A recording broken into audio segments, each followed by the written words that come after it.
Happy, is it Wednesday? It is a Wednesday. Wait. Yes. Sorry. I had to think about it. I've been so busy at work. I'm like, what day is it again? I don't know. I don't know. I think my greatest source of joy this evening is that I yapped with Gracie Sorensen, who's in Utah, a couple weeks ago, and it was it had been dark for hours before our 8:00 chat, and it the sun is just setting now, and I'm like, everything's gonna be okay. Awesome. So here's how this goes. I'm gonna introduce you, and then we're gonna yap about mentorship. Cool. All right, here we go. Blake and I worked together at the University of Utah, but probably more significantly to me, he was my first friend there. I started at the U in April of 2020, fully remote, working out of the closet of my basement apartment in a city I had just moved to, at a moment when the world itself felt entirely uncertain. And I remember a few weeks in asking Blake very sincerely, am I allowed to follow you on Instagram? Which feels small, but it wasn't, because navigating a new role is hard. Navigating a new role in a new city is hard. Navigating a new role in a new city while working remotely during a global pandemic is hard. Life is hard, but our friends make it better. Blake was one of those people who made it better, not just personally, but professionally too. He is, without exaggeration, a training genius. In my role at the time, I got a front row seat to his work, supporting Zoom logistics for a major CRM rollout. And what struck me wasn't just his command of the material, though he led Salesforce trainings for hundreds of staff with clarity and precision.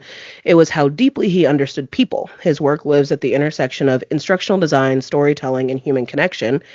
He builds learning experiences that people actually want to be a part of. Specialized thematic playlists, animated characters that genuinely resemble staff, thoughtful design choices that make content feel alive, and layered throughout all of it, affirmation, encouragement, curiosity, and just enough small talk to remind you that you're a real person and so is everyone else in that space. And that's before you even get to the mechanics. The curriculum design, the coaching frameworks, the systems thinking, the way he scales learning across entire organizations. One of the gifts of getting to watch talented people work up close is that it clarifies something essential, how distinct our strengths really are. And Blake's are unmistakable. He has spent over a decade building, coaching, designing, and leading across industries, across teams, always with a focus on growth that actually feels like growth for the people inside it. So tonight, I'm especially excited, not just because Blake is brilliant at what he does, but because he embodies what we're here to talk about, mentorship, that is lived, not just learned. Blake, I'm glad you're here. Let's get into it. Yeah, that was such a kind intro. I'm sitting here like, who's she talking about? That ain't me. That ain't me. Well, and I think that, I can formally say all the things, but it genuinely changed for me when people talk about we need to train people on doing this, just have anybody help them. No, there are people who are really, really good at this. Find them and let them do their jobs. So when you think about mentorship as a concept, not as a concept, but as something you've lived, who comes to mind first and what did they give you? I always go back to my English degree at Southern Utah University. I think there's probably people who come to mind before that, in my life before that, but the first person that always comes to mind is a professor I had at Southern Utah University. His name is Dr. Kyle Bishop. He wasn't at the time, but I think he's currently the department chair at Southern Utah University, where I received my Bachelor's of Arts in English Literature. Summa cum laude. Okay, yes. But genius. I said what I said. He was just I don't know, you meet people and you have this sense of, I want to learn at your feet, and I want you to tell me what you know about life, about everything. He's such an interesting character because he got his doctorate writing about zombie movies. I'm not even kidding. His published doctoral thesis is, I think, what is it called? The Walking Undead? Is that what he called it? Oh my gosh. First of all, the fact that you might even know is mind-boggling to me. It was something like that. I can picture the cover too, because I saw the cover a million times. It's that old, that American Gothic painting with the farmer and his wife, but they're zombies. So that's the cover. That's incredible. So yeah, and like he just really kind of opened my mind to what was possible with an English degree. And I'm sure a part of him still wishes that I had pursued academia and that I had become an English professor myself. But even just his ability to show that, like, there's applicability to what you learn in a literature program everywhere, Hmm. because literature is all about people. That's what it is. Literature is people telling their stories to other people. That's all literature is. Whether it's books, whether it's movies, whether it's television, it's all storytelling. And storytelling is such an impermeable part of who we are as human beings. We have done it since the beginning. We are always telling stories. It's how we connect, it's how we relate, it's just it's such a fundamental part of our collective DNA as humans. Um, so yeah, I think that was probably the biggest influence he had on me, was just, recognizing what is possible in this space. Again, I'm sure his thought was I would pursue academia, but even beyond academia, like I grew to understand, what that is and how that relates to pretty much any work that anybody does. That is such a good answer. And like in like so many ways, but I do think like that has been one of the recurring themes of these conversations has been like we've lost something in like narrative stewardship, shared narrative, oral tradition. Like we're losing things that I'm not Mhm. sure everybody, maybe people, I don't think everyone knows that we're losing it. And then I think that the people who do see it and we're all trying to figure out what to do about it. And so like that Mhm. is such a thorough and like wise and practical answer, which is so not a surprise to me. Okay. Uh thank you for being you. I'm curious, when did you first realize that your work wasn't just about training people, but like okay, so as somebody who sat through a lot of your trainings, like like a lot of them, like I had no idea, like signing it was like signing Christmas cards while we were like doing Zoom things. I feel like in an Uh-huh. office that nobody was in.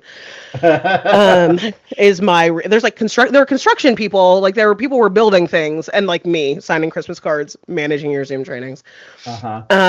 That like that would still be something we were talking about 6 years later. I would not have guessed that. Um, but you weren't just teaching people how to use something. You're dealing with who they are as people. And so like first of all, first when did you first realize that? And also how do you hold that? Because like there was a lot going on in those spaces and in the world. Yeah. So when did I first realize that? I think I have to go way, way back to, so when I was in college during the summers and the holidays, I went to school down at Southern Utah University in Cedar City, Utah, but my family lived up in northern Utah. So during the summers and during the winter holidays, I'd be up in northern Utah. And during those times, I actually had a retail job. I worked at a famous footwear. I sold shoes. Amazing. and and you're probably thinking, why in the world is he bringing this up? I promise this has a point. We're gonna get there. I'm gonna land this plane. Um, so the busiest time of working at a shoe store is always back to school. Always. That's why I could always get a job during the summer months, because they needed the extra help during that really, really busy time. And yeah, back to school is it is an experience in a shoe store. Because here's the thing, people don't realize this, but and for any parents out there listening, I have some advice for you. Um, because it never failed that people would always put the shoes last. They would buy everything else, and then the shoes was always the last stop. And the other thing that people would do is they would bring every single one of their children on a single shopping trip, and the shoes are last. I cannot adequately express what it is like to deal with families that have been shopping for hours. They're stressed, they're tired. The kids were done 2 hours ago, but mom is like, I am not coming back here. I am not doing this again. We are getting you shoes before we leave. It was always a special experience. And I will never forget this one woman. I can still remember this experience. Um, she comes in, she's got 5 kids, and I can tell. I'm just looking on their faces. I'm like, oh, they've had a day. They've had a day. There have been tears. There have been fights. Like I can just see it in their eyes. So I walk up to them and I do, my little spiel, like, hi, what brings you in today? And the mom is like, I just need to get shoes for everybody. And I'm like, all right, let's go. So I started with the youngest kid. I got out the little shoe thing. And, first thing I did was measure all 5 of the kids' feet. It's like, all right, this is your size, this is your size, this is your size, this is your size. Here's where you're going to go. Here's where you're going to go. Here's where you're going to go. And I just like set them loose. I'm like, and I'm like walking around. I'm checking on all of them. I'm making sure that they all get their shoes. And within 30 minutes, I'm not quite sure the exact time, but I know it was less than 30 minutes, I was checking them out. I was getting shoes rung up. I was, the deals and the coupons and all of that. And I'll never forget the look on this woman's face, because it was like she was lighter.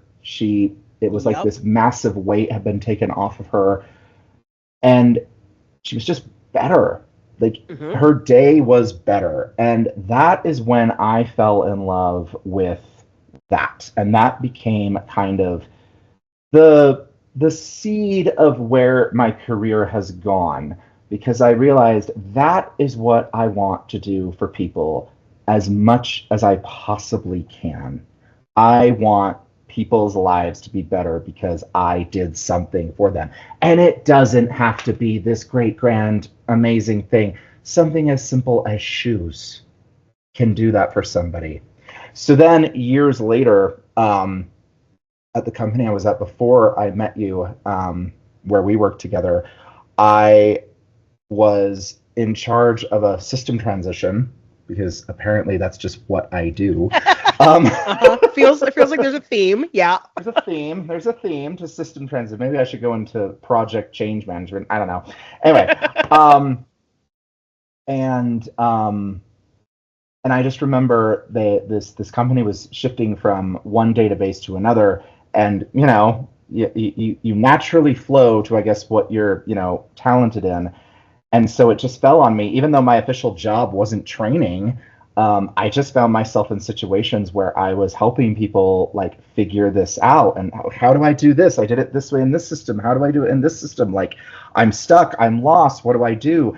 And again, it was having those opportunities to help people get to a better place than where they were. And that's when I realized that training, it's not about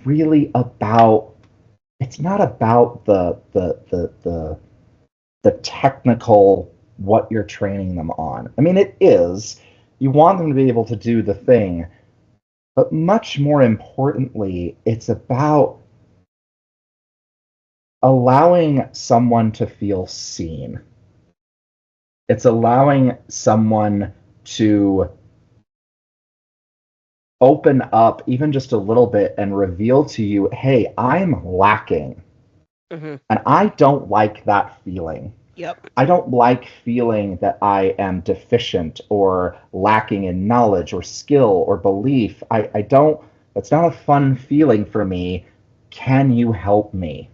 And that's really what training becomes about, because so often, and this has happened to me so many times, countless times, in all of the training positions I've had, or just training experiences I've had, whether I was a writing tutor in college, or working at this company with the database transition, or where we worked or where I work now, so many times I have people say some version of, oh, I'm just slow, or I can't figure this out, Yep. or I'm, and they make their lack of technical know-how, they internalize it, and they make it about them. Like, this is a reflection on me Yep. as a human.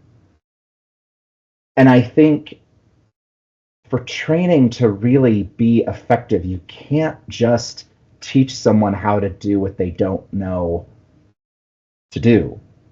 You have to provide that opportunity to help them see that, no, this isn't you.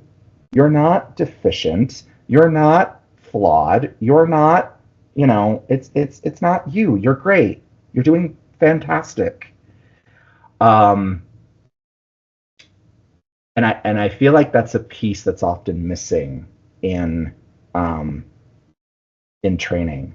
In my current role, I've been learning a lot about healing centered engagement, which, if you've never looked into, highly recommended. What's the guy's name? Sean Ginwright, I think is his name. Okay. Does all this thing on healing centered engagement. And the crux of healing centered engagement, if I were to sum it up in one sentence, prior to healing centered, his ideas are based on, he takes the trauma informed approach, and he uses and healing centered engagement as kind of a response to it. Okay. A trauma centered approach might be, what happened to you, right? Now, that's better than the shame approach, which is, what's wrong with you? Correct. It's a step better, but he takes it a step further and says, we're not going to focus on what's wrong with you. We're not even going to entertain that. And we're not going to spend too much time on what happened to you. Instead, we're going to say, what's right about you? What works about you? And how can we build on that to these places where you feel like you lack? Right? And I think there was a part of me, even if I didn't have the words to articulate it, and even if I hadn't read about it or knew about it, I think that's kind of the way that I have always tried to approach training, is from that very human-centered place, recognizing that I am training human beings. These are not robots. These are not, this isn't the Matrix where I can plug in the little plug and download the information and they're going to get it. I have to understand these are human beings who my training is probably the last thing they want to be doing right now. Really, truly. I would say that to coworkers and they'd be like, oh no. I'm like, it's fine. You can be honest with me. I know you have more important things to worry about. You have more important things to worry about at work. You have more important things to worry about in your life. And that's where I want to meet you first. Yeah. Yep. Is in that human place. Because again, that goes back to, if I can meet them in that human place, then I can figure out what it is they actually need. Because again, rarely is it an information problem. Rarely is it an information problem. I think one of the things that is so interesting about our ability to have a conversation is shared experiences are really important. Shared spaces are really important. I've been in the room when you can see that someone is freaking out because they didn't use the right web browser, and it said so on the slide, and they are you can see it. They are internalizing that they have failed. Oh yeah, their amygdala is exposed. They are in panic, fight, flight, or freeze. They are completely panicked. Absolutely. And Absolutely. And how many times I've heard you say, custom playlist in the background. It's fine. It's a Tuesday morning. We're all here. We're just glad we're here. We just got to move forward together. We're going on this trail. We want you to come with us. Everything's okay. And one of the most fun things about this is to be able to talk about what people do so well. And it's one thing to hear somebody talk about what training like this could look like. It is another thing when someone can be like, no, but they do it though.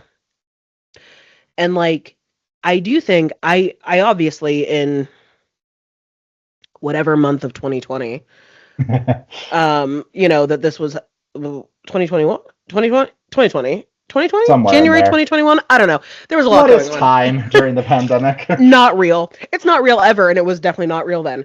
I obviously did not know the full extent of your like literary background, but sitting here now, 5 or 6 years later, 0% surprised at your like deeply storytelling, human centered, safe space. Please let me help you framework that like is not based in tech. It's based in people.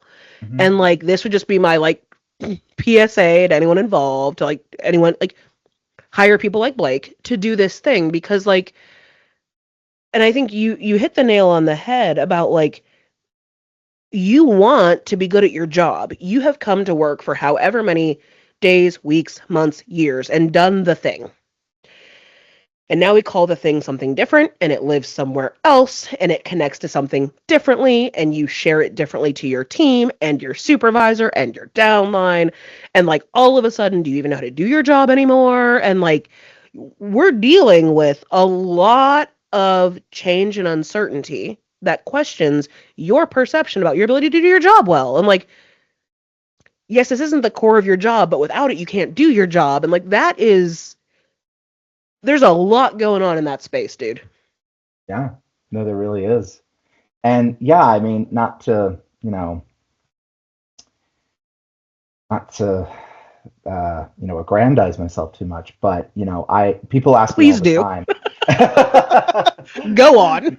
No, like when I am in job interviews for other training positions, and I'll often get some question about like what is the base of your training philosophy like? What is like the core principle of your training philosophy? And for me, it's always been I cannot train a person I do not have a connection with. Hmm. Cannot. You can't because that's not how people work, Yeah. right? Like nobody wants to take any sort of instruction or any sort of counsel or any sort of mentoring or any sort of advisement from someone they do not feel connected with. That it is so crucial. That human connection piece, it's so important. You can have the most brilliant person in the room, and again, I've seen this happen because it happened where we worked, it happened where I worked before, where I think part of the reason why I ended up where I was, ended up doing what I was, is because, I got in real good with the tech people. And I love tech people. I love IT people. I love IS people. I do. I love them with all my heart. And not to play into stereotypes, but they're not always great at that human piece. They're so brilliant. They are brilliant. Like they can do things that I could not even imagine, right? And they're so good at what they do, but they struggle to connect with people. And it's so funny to me because I think sometimes people are like, "Oh, well, again, people think it's a difference of intelligence. It's not though. Like, yeah, the tech guy is brilliant and can code and can do things with numbers and data and when they start talking about like JavaScript or things like that, I'm like, I have no idea what y'all are talking about. You lost me like 5 minutes ago. Please continue talking about your SQL and your what is it, Cobra? I don't even know what the Python. That's I was like, I don't know what this is. I was gonna make sounds right. It's a snake. Okay, got it. I Yeah, okay. don't know what this is. Um, and they try and give that knowledge to somebody else and they can't do it. Not because they don't have the knowledge, they do, but they are speaking in a completely different language than the Hmm. person receiving it. Yeah. And that can make the person receiving it feel really, really unintelligent. And it's like, no, you're not unintelligent. There are things you can do that they could never do. Hmm. You're just speaking different languages. And again, that's why I go back to that's why human connection is so important because that is where you find that common ground so that you can start talking to each other in a way that makes sense to everybody. Hmm. Well, and like it's funny, like I love when like you notice one thing but you don't understand all the things it's doing. And like I was quick to talk about the playlists and what people looked like and the fact that it was like a tangible trail journey and there were trailheads and there were, all of these things that we could like relate to as not tech people. And like I was like, "Ooh, this is so fun. Like, ooh, this is a conversation starter. Like, ooh, you can see yourself here. Like this might relate to you." And like I think it's also funny because like you couldn't be like, I need to get to know you, so let's talk. Like there has No. to be like a mechanism that feels natural and like I think one of the things that I would say about translators, which I think is a great way to kind of describe your role in these spaces, Mhm. is like, do you feel misunderstood because you're standing in a space where you're connecting people who don't connect to each other and you're like in the middle of that? It can be very, hmm, that is an excellent question because there is a ring of truth to it. And I'm trying to think how to articulate this. It can be very isolating sometimes because I have often felt as a trainer that I am seeing the big picture. I'm seeing Mhm. everything. I'm seeing all of these different, teams and groups and departments and like how they all relate to each other and where that common ground is. And, and that's my job, is to help them find it so that they can, communicate with each other and work with each other. But people like to stay in their little places. They like to circle the wagons and be a little tribal.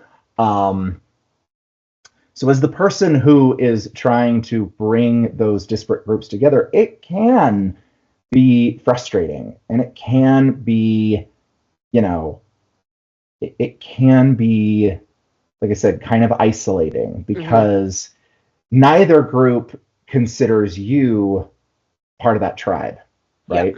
Yep.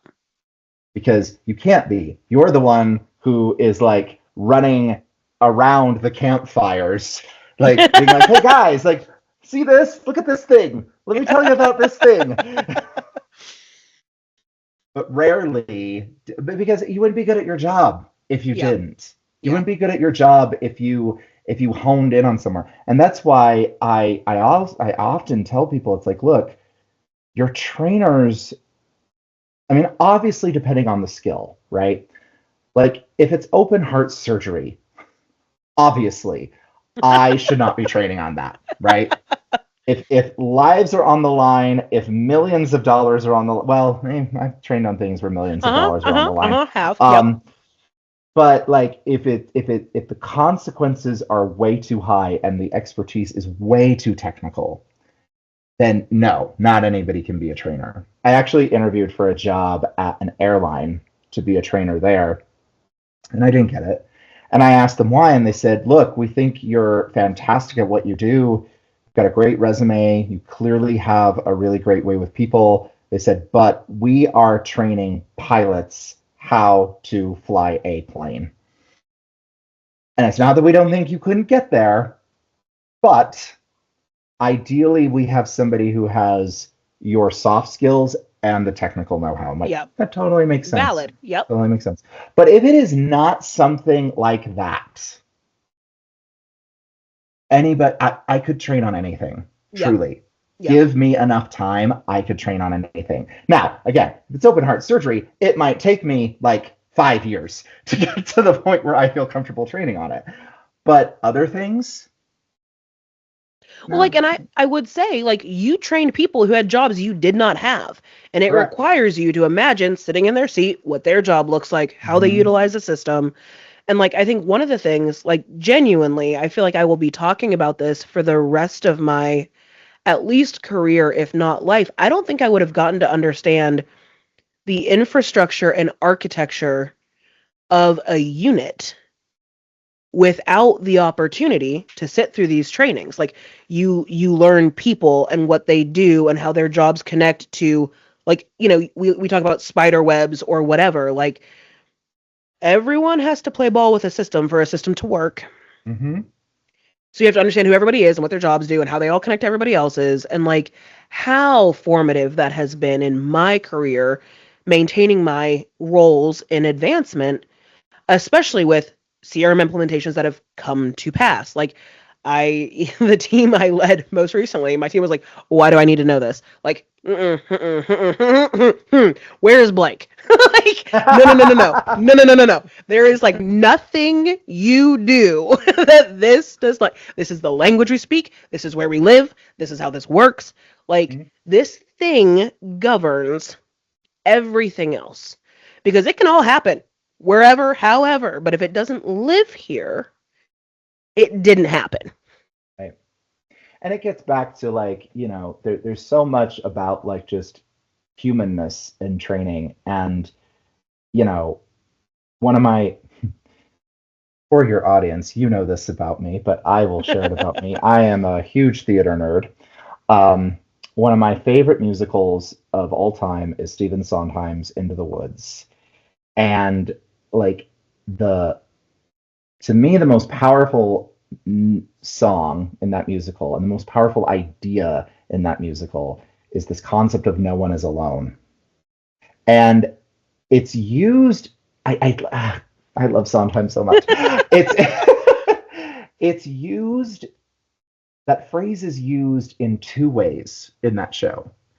It's used in the way that I think when people first hear it, they think of, which is that very comforting, like, oh, I'm not alone in the world. There are people around me, and that is one of the ways it's used. But it's also used in a very cautionary way. It's like, look, you're not alone. The lyric is, you move just a finger, say the slightest word, something's bound to linger, be heard. Your actions affect other people. So you can't silo yourself into this thing of like, well, what my job is about, this is all it's about. I don't need to learn anything else about it. No, you Yeah. do need to learn how what you do affects everything. And you need to extend that courtesy to other people. There's nothing I hate more than when I'm in an organization. This is not the organization that I'm currently at, but there's nothing I hate more than being in an organization where some of the people down at the very bottom rung of the ladder are doing things that if they were to stop, the entire operation would grind to a halt within 2 days. Yep. And again, and that's it's what I'm talking about. It's like you have to understand how what you do affects everybody, and you have to understand how what everybody does affects you. So, my training philosophy is it cannot be siloed. It has to be holistic. Mm-hmm. You have to be able to see the whole of Yeah. what you're doing. Well, and I think I was having a conversation with a faculty member last week, and I said, I think one of the things that I think about a lot in organizations that are increasingly complex Mm-hmm. and increasingly dealing, I think about, like, my dad was a higher ed administrator, and Mm-hmm. what that looked like in 1998 was different than what it looks like in 2026. We are all global, 24/7, Mm-hmm. ever connected. Everyone's work impacts other people and in real time often, right? Like, the world is small and fast and more connected than ever. And so I think it's important to remember, no matter where you sit in an organization, that you know what you know. But like, if you're not one of the people you spend your waking reality with, you don't necessarily know what everybody else knows. I said, I think we need to really talk about, like, from the boardroom to the break room, none of this works. Like, these roles would not exist if they weren't necessary. Things we know Mm-hmm. about corporate greed and the almighty dollar. Yep. If you could cut more people, you would. You would. So if they work here, let's presume their work matters. Crazy thought. Right. And so if that is true, what you're saying cannot be elevated too high in a sphere of importance. Mm-mm. And if you don't spend your time in this space with these people, no matter which space we're talking about, like, oh, you have a lot to learn. And like, you might be right, but you have a lot to learn about cause and effect and impact and intent and communication, because everything you just said, like, I can't, it's so important. It's huge. Yeah, it and yeah, we segment ourselves off like that. And I think a lot of it is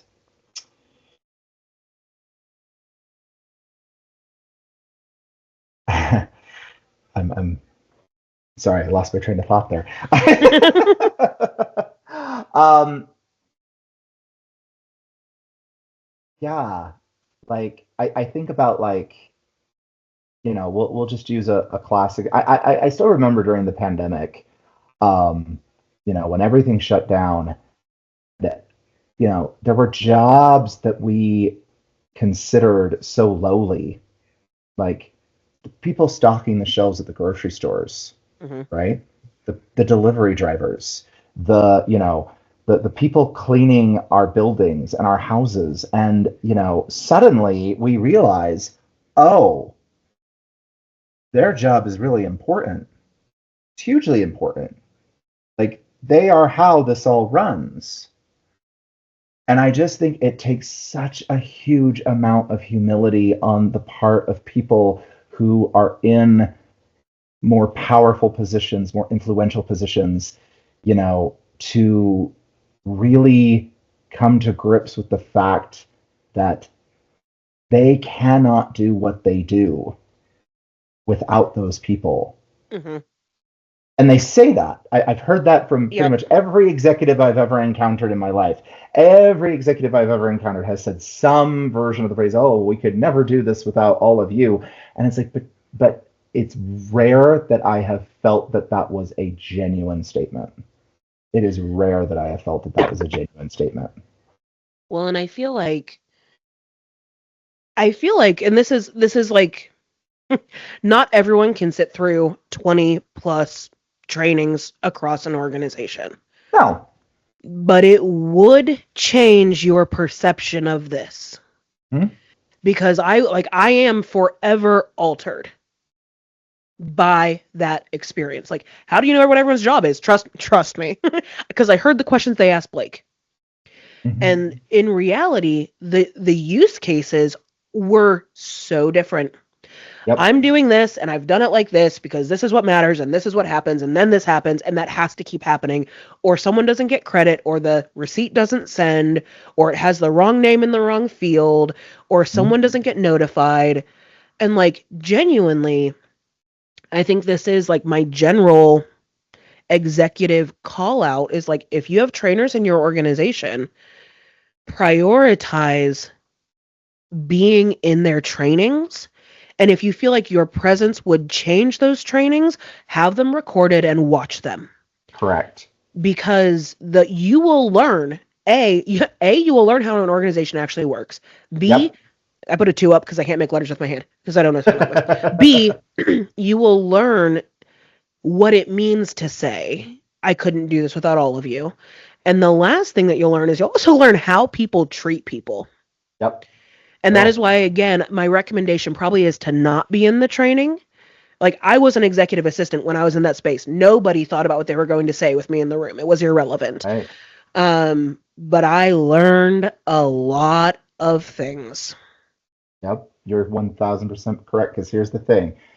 And I'll add another thing Yeah, that yeah. an executive can learn if they sit in training. You'll learn what people's jobs actually are. Mm-hmm. If you want to know what somebody's job actually is, you listen to the questions that they ask Yep. in a training, because that will reveal what is actually important to them. Mm-hmm. Because by and large, no one likes to ask a question in a training. No Correct. one, because again, people, again, it goes back to that insecurity I talked about at the beginning. No one likes to admit that they feel like they're lacking or that they're inadequate or that they are, deficient in some way. And asking a question often puts people in that space. So if somebody is asking a question in a training, more likely than not, they are revealing something that is vital and essential to their job. And yeah, and what you said about understanding how people actually treat other people, it goes back to what I was saying about, trainers are often, these nomads who go from tribe to tribe to tribe. So people don't feel a lot of sense of loyalty Hmm. to Hmm. trainers, Hmm. nor do they feel like they necessarily have to like no one's trying to get on the good side of a trainer, right? They're not. They're not. They truly are not. Well, that's not true. Smart people, wise people are trying to get on the good side of a trainer because it's always funny to me employees who make sure that they maintain a solid relationship with me because that to me says, this is someone who wants to learn. And this is someone who recognizes I need to keep this person in my back pocket or X, Y, and Z. Well, and But just you go ahead. but what I'm saying is Yeah. but by and large, most people they don't really. I'll put it this way: trainers do not factor into their political equations at work, Yep. right? So there is a bit of there's a bit more mask off when they're with trainers because there's no loyalty, there's no tribalism there. They don't see the trainer as somebody who's going to help them, maneuver into a better Hmm. position or a more influential position. So you often get a better sense of who people actually are. And if you really want to learn something about the people that work for you, ask your trainers who ignores training opportunities that come up. Yep. Because I was never asked that there are organizations that I've been at where I've never been asked that question, and I'm just like, I wonder how that would go if I were to say that X person who has this kind of position, makes this kind of money, and has this kind of power and influence, has never been to a single one of my trainings. Well, it's one of those things that can you answer a question about teachability really well? Or do you actually take the opportunities to learn? And that is such a fascinating like sometimes there actually is data. And this is a data point. Mm-hmm. And I think It even is. I think the other thing that I will add to this as somebody who has led a team since you and I worked together who went through a CRM transition,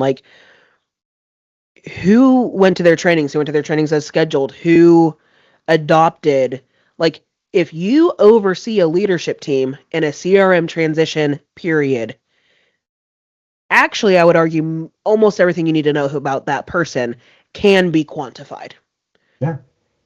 Yeah. Your employees that are regularly attending training, like if I've got an employee who's coming to my trainings, who's engaging, who is, learning what they can, who's participating in discussions, who is, meeting me where I'm at, that is an employee who, first of all, is humble.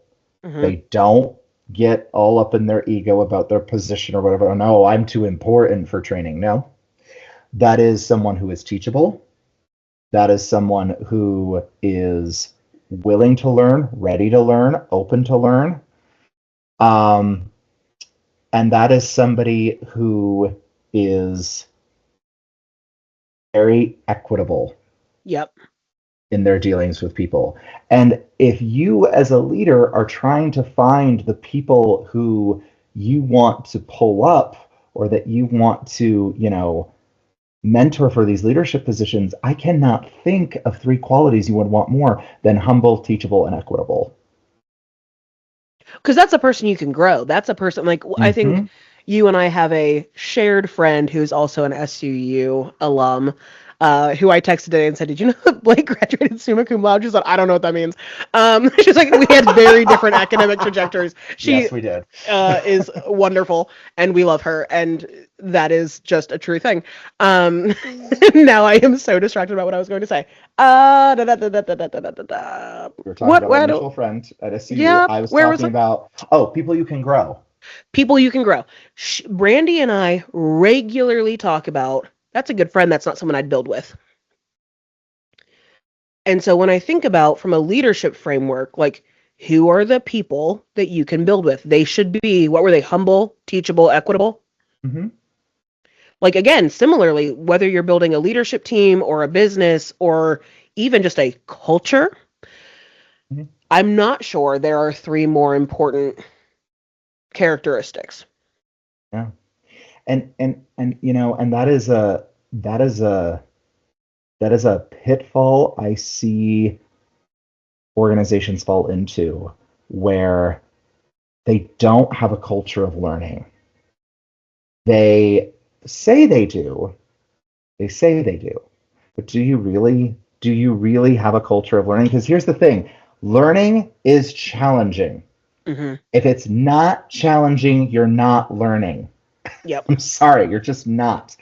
Learning means you are extending yourself beyond what you already know. And I think the trap that a lot of organizations fall into is, when an employee reaches X status, X position, X, rung on the ladder, it's like, oh, they've arrived. They don't need to learn anymore. Hmm. They know what they're doing. Their metrics are good. Their numbers are good. Like, yeah, maybe if they have time, it'd be great for them to learn something, but we're more interested in them keeping those numbers up, keeping those metrics up, and so they don't really have a culture of learning. And that is something that just I could not disagree with more. Um, and I could not, like, if you get me in a bad mood and come at me with that attitude, I'm gonna have words. Because here's the thing, even if you're not learning anything about what it is that you're doing, right? Maybe you are an expert at your job. Maybe you know perfectly well how to do your job, how to get those numbers, how to meet your goals and your metrics. Great. You can still learn something. You can learn about what somebody else does. Hmm. You can learn about what this team does that, you don't really talk to a lot because, why? They do what they do and it Yep. doesn't affect my job. So why do I need to learn that? But again, I go back to what I was saying.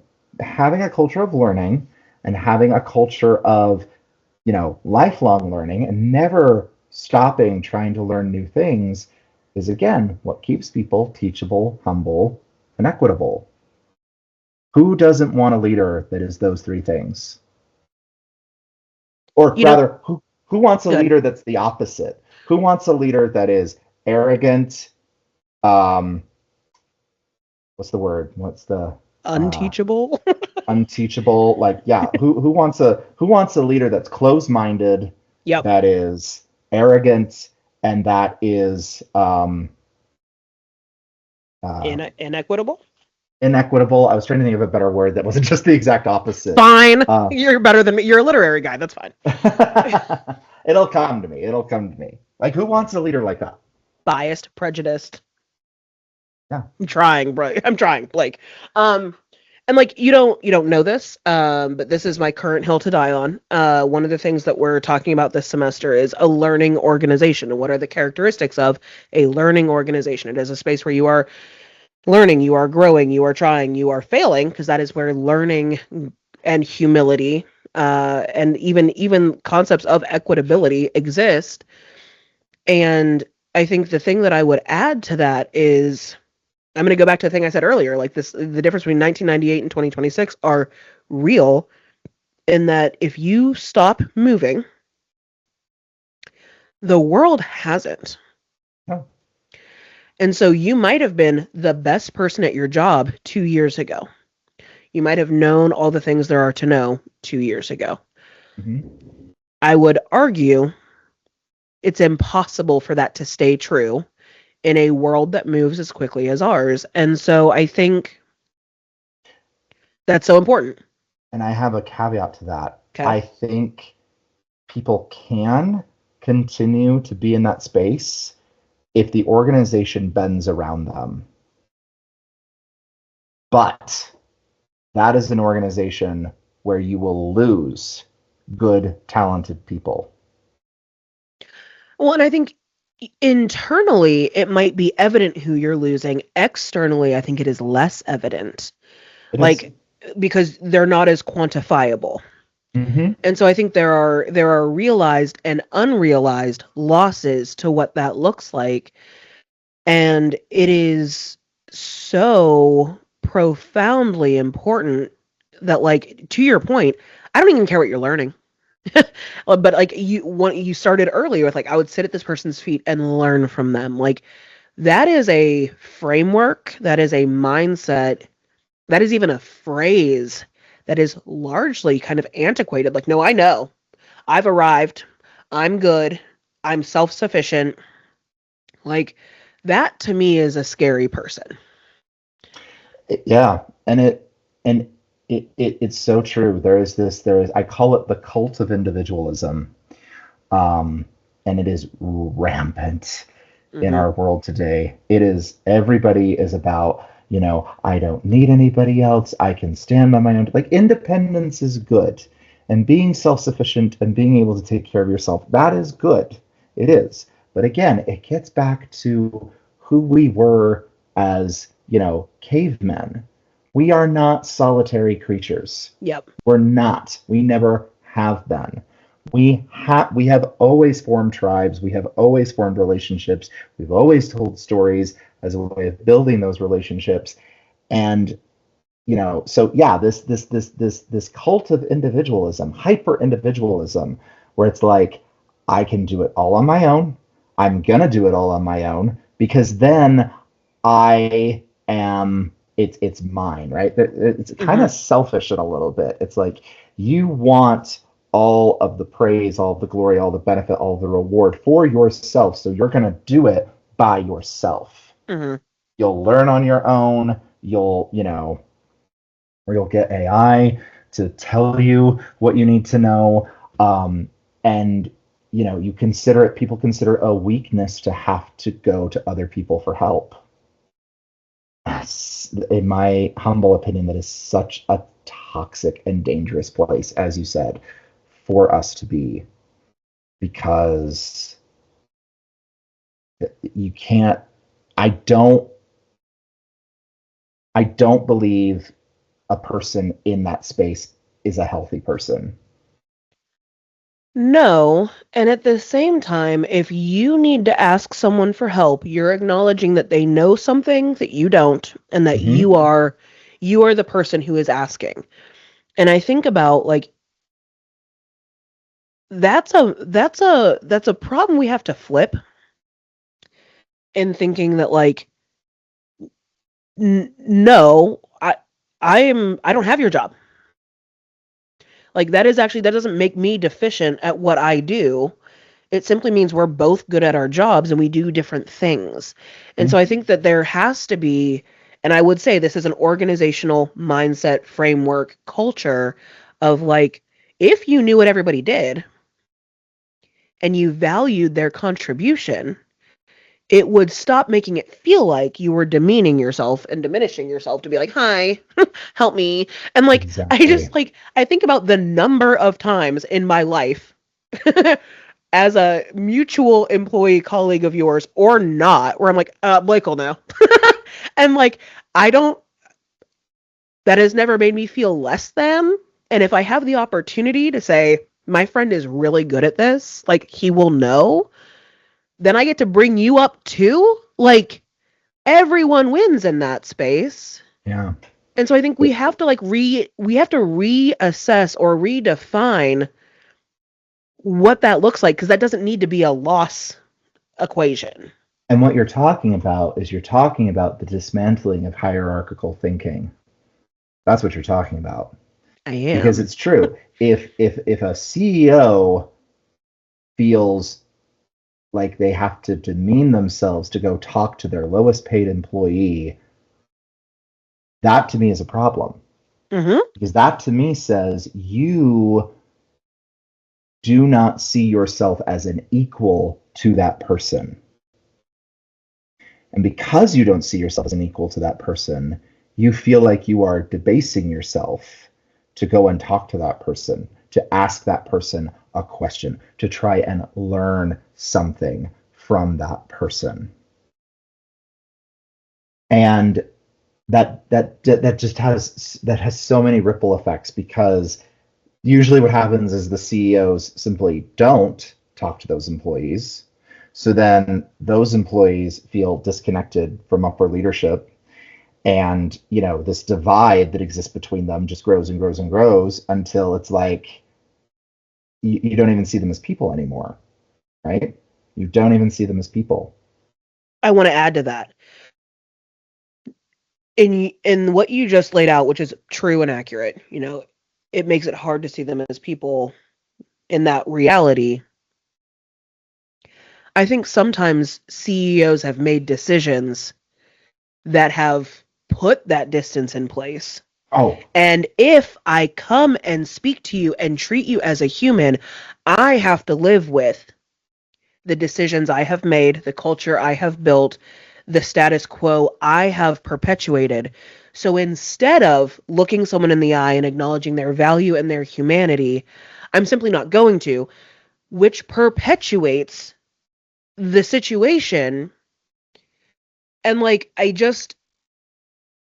will have 1.5 million episodes of this conversation series if I have to, till I've talked to everybody, because we have to do better.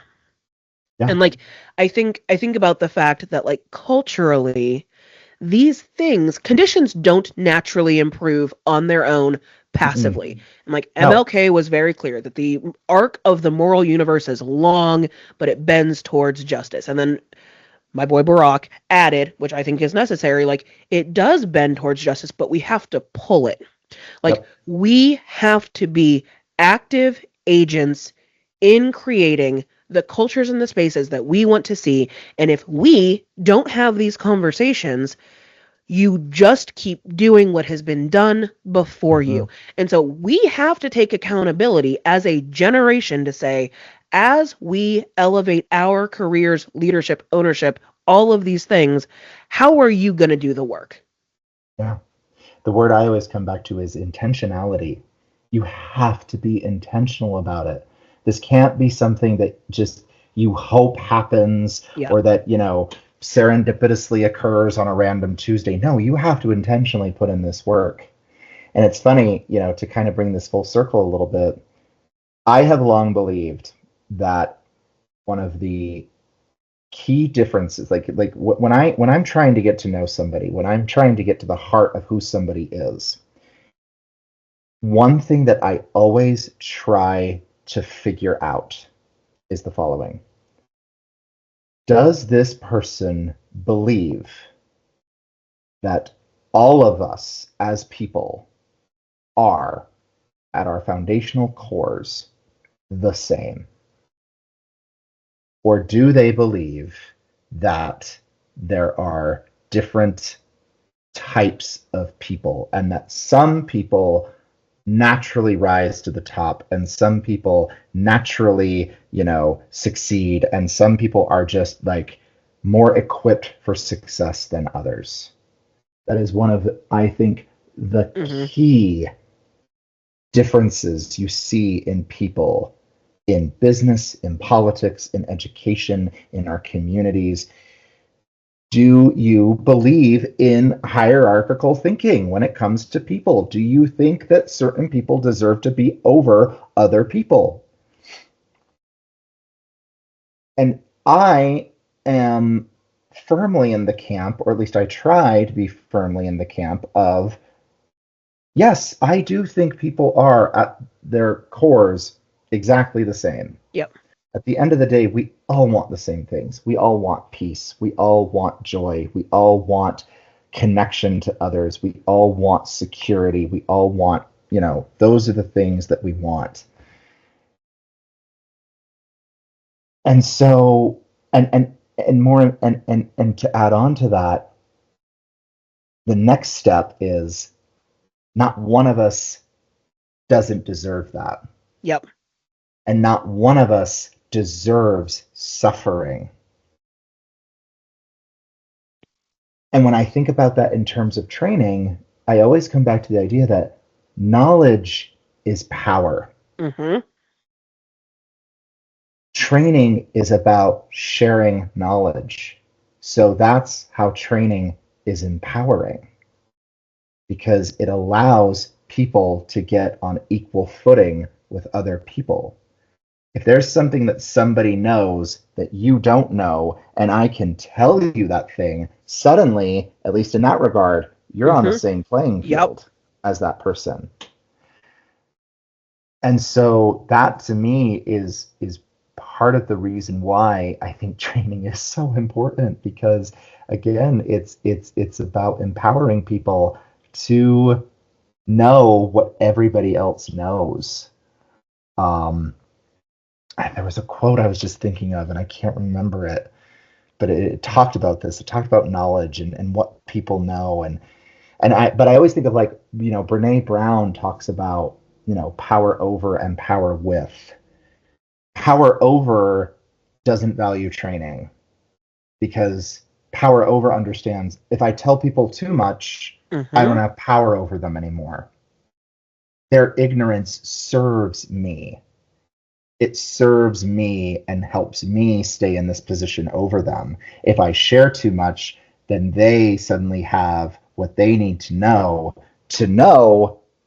that I'm not necessarily, like, the structure of the organization may put me in a position over them, Right. but that's not necessarily reflective of reality, right? Yeah. Power with, there are, I mean, power with values a lot of things, but power with absolutely values education and learning and training and people development and growing people and helping people, realize their full potential. Yeah, that's the tweet. Um, we're over time. I have two more questions. Can I ask you two more questions? Hey, I'm good. I'm enjoying this. Let me turn on another light because it's gotten dark. Well, the sun Um, did be setting. It's wild. it, Wild it does times. be setting, but no, I'm good. This is Okay. great. I'm loving this. All right. Well, I started by saying this is going to be five whole things, and also this is my informal invitation that is forever something you can call on. Like, Blake, you're someone you can build with. And like, I just am so grateful for your ability to articulate things that are so profoundly important. And come with me always. That's all. Okay. So, first of my last two questions is, when it's all said and done, how do you hope people describe the way you made them feel in these spaces?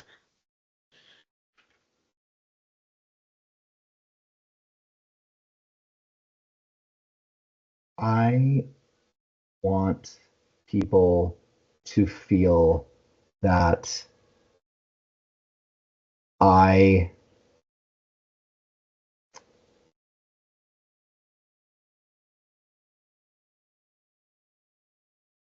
I want people to feel that I helped them to grow.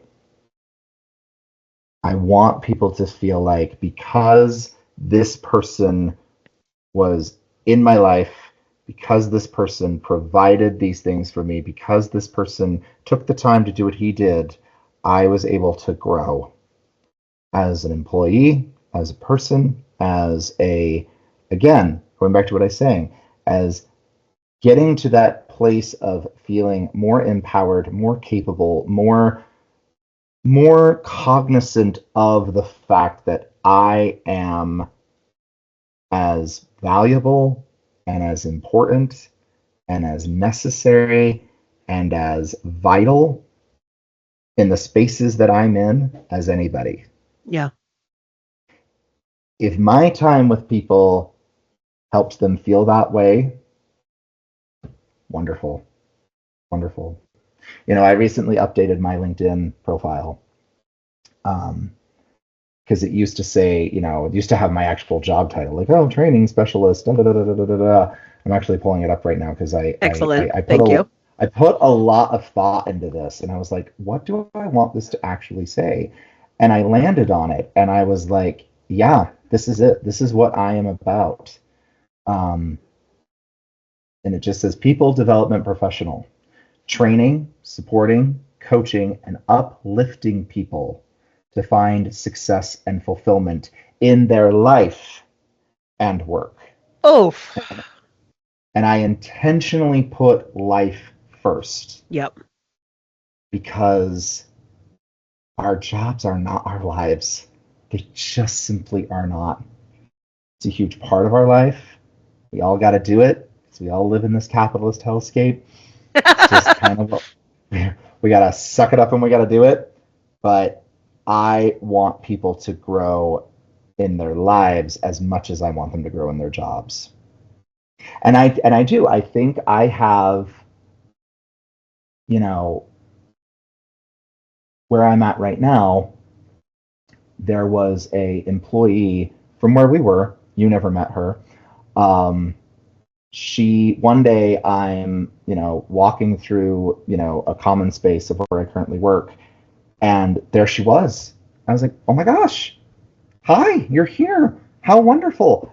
And and she said, she's like, I appreciate so much that you saw me and my team as people. You listened to us, you heard what frustrated us, what we needed, what was bothering us, how things could be better.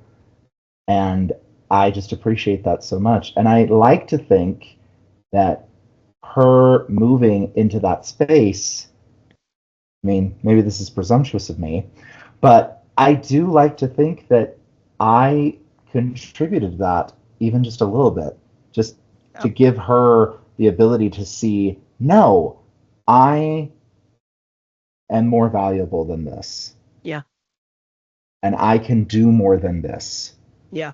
So I want to go to a place where I can do that. Yep. So that's Well, what I like, hope. just genuinely, like, I feel like I'm pretty clear about this and have been for years. Like, it has changed the trajectory of my career, and like, am so grateful for, like, this is my like reminder to everybody. Like, you can collect your people. Like, you can actually just keep them. No one said you had to stop being someone's person because you don't work together anymore. You don't live in the same Mm-hmm. place anymore. Not at all. And so thank you for that. And this is my last very serious question. Mm-hmm. I want one Oscars hot take.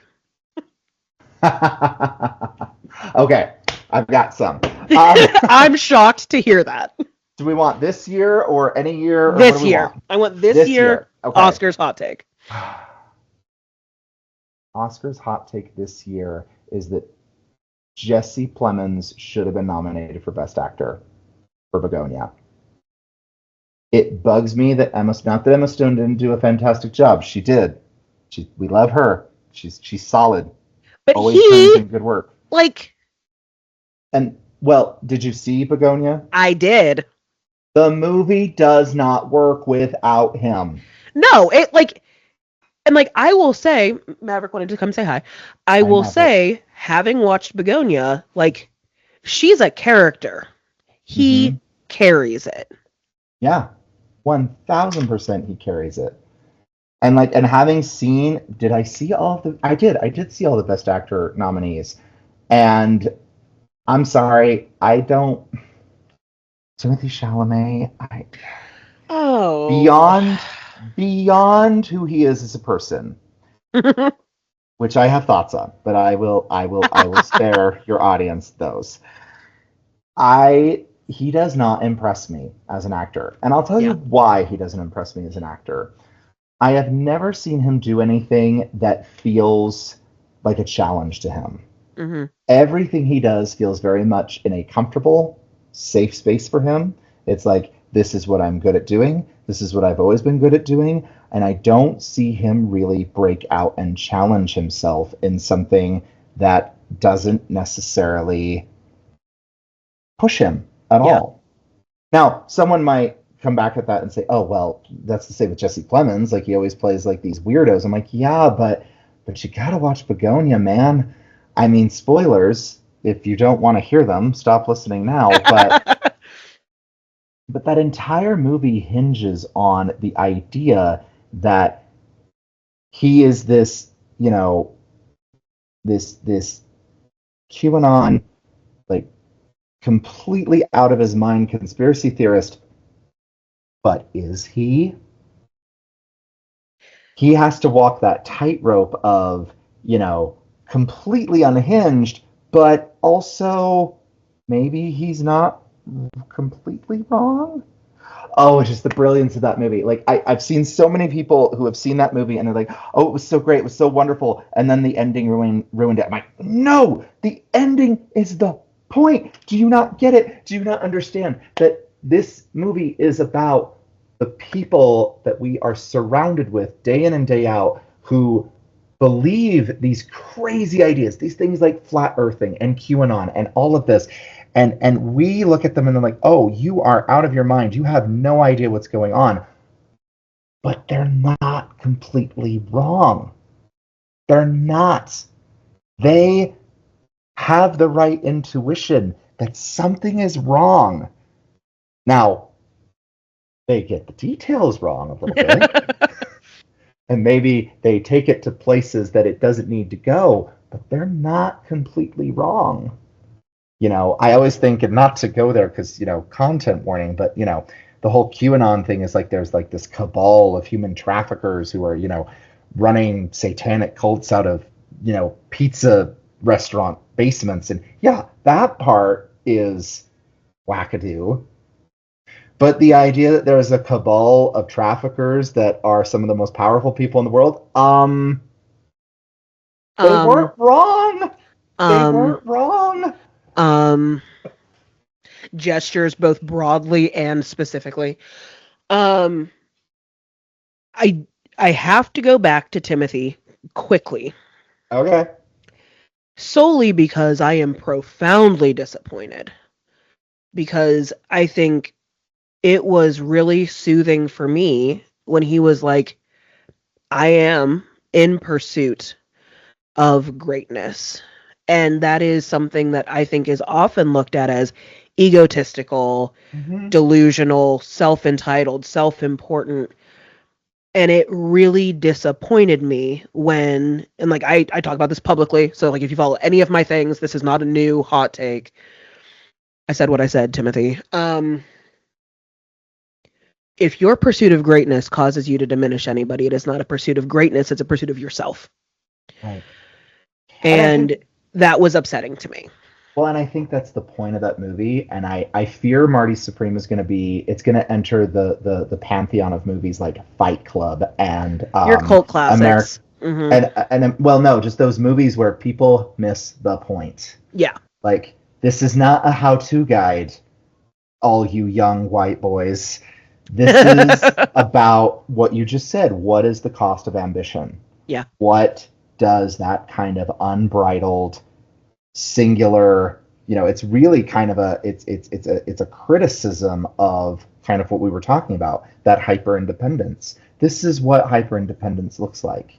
It does mean having no regard for anybody else but yourself. It does mean, hurting people and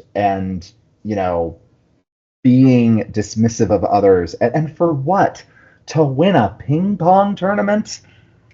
I really will. I'll send you like a whole host of these when we're done with this. But my favorite is like how I go to sleep at night knowing that Tambourine Chardonnay didn't win his pickleball movie. Like. And it's not even just the fact that what you do to other people; it's what you allow others to do to you. Yeah. You buy into the system. You play the game, right? And that's what you're saying. It's not. It's eroding to who you are as a person, because you shun anyone who you think cannot get you to where you need to go. Mm-hmm. You treat them as less than human, and you completely subject yourself to anyone who you feel like can get you where you want to go, to the point that it's almost embarrassing. Yeah. sometimes I look at that movie, I'm like, did Kevin O'Leary know what movie he was in? Like, does he understand that this is a movie that makes him out to be a bad person? Like, does Well, he like, know? and like, did you read the casting notes? Or they're like, no, we want you to act just like you. Like, there are Right. no casting notes. Like, you're not in character. Your job is to be you. You are And you. like, that is a great place for me to wrap before I say a whole lot of things. Thank you. Thank you for your time. Thank you for the work that you do. Thank you for the way that you do the work that you do. I am always and always and always grateful for who you are as a person and a friend. Thank you. Well, thank you. This was great. Any opportunity I have to sit and ramble to somebody about my views on things. Oh, it's yeah, no, it's always a joy to talk to you, and I would love to come back if you're ever wanting to talk some more about. I would love that. Whatever. Yeah. And I have a plethora of photos to use and promotion of your work that are delightful. So thank you for that. And I hope you have a great evening. And I'll talk to you in like 3 seconds when I go send you 85 Timothy Chalamet memes. All right. Bye, friend. Thanks, Bethany. Thanks so much. Bye-bye. Yep. Bye.